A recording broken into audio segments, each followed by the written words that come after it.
बात जब public money की हो तो जवाबदेही सबसे बड़ी हो जाती है। NARCL ने जिस तरह नियमों की अनदेखी कर लोन सेटलमेंट के नाम पब्लिक मनी के साथ खिलवाड़ किया है, उसे लेकर जी इन्वेस्टिगेशन टीम लगातार इंकिशाफ कर रही है और गड़बड़ी पर सवाल पूछ रही है। इस पूरे सेटलमेंट पर हमारी एक्सक्लूसिव रिपोर्ट देखिए।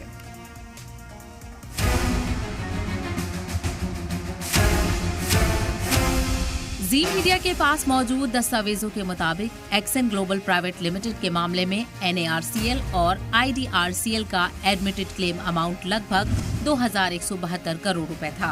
इस मामले में बनी कमेटी ऑफ क्रेडिटर्स में अकेले NARCL के पास पूरे 100% वोटिंग राइट्स थे, यानी माली लेनदारों की तरफ से फैसला लेने की पूरी कमान, पूरा कंट्रोल सिर्फ और सिर्फ NARCL के हाथों में था। लेकिन जब नो ड्यू सर्टिफिकेट जारी हुआ तो कहानी पूरी तरह बदल चुकी थी।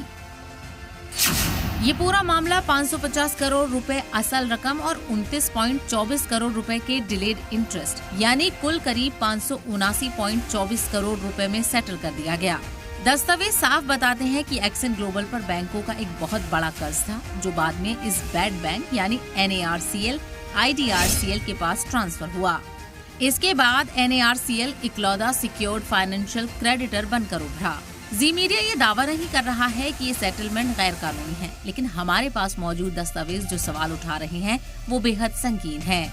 क्योंकि एडमिटेड क्लेम 2,172 करोड़ रुपए का है और फाइनल सेटलमेंट हुआ 579 करोड़ रुपए में। सीधा अंतर है 1,593 करोड़ रुपए का। अब सवाल उठता है कि आखिर 1,593 करोड़ रुपए का नुकसान या डिस्काउंट की प्राइस डिस्कवरी का पब्लिक रिकॉर्ड आखिर है कहां?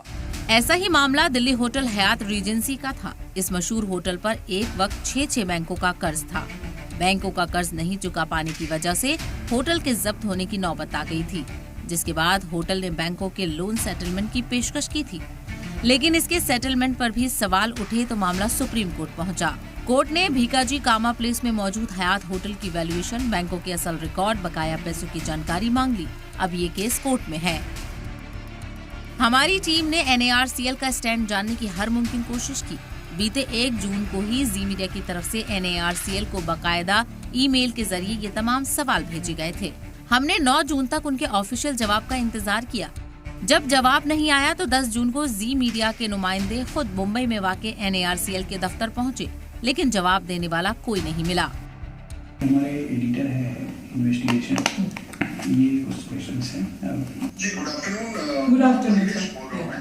Good afternoon sir. आपके यहाँ पे कंपनी सेक्रेटरी है ना मिस्टर कपिल सोनी जी? ओके उनके ईमेल आईडी पे भेजा है।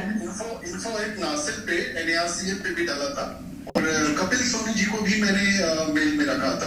I'll try to speak to him. इतना ही नहीं, NARCL की इस अनदेखी को हमारी टीम मिनिस्ट्री ऑफ फाइनेंस के नोटिस में लाने की भी कोशिश कर रही है। ब्यूरो रिपोर्ट, परिवेश वत्स्यानन, स्पेशल इन्वेस्टिगेशन टीम, जी मीडिया।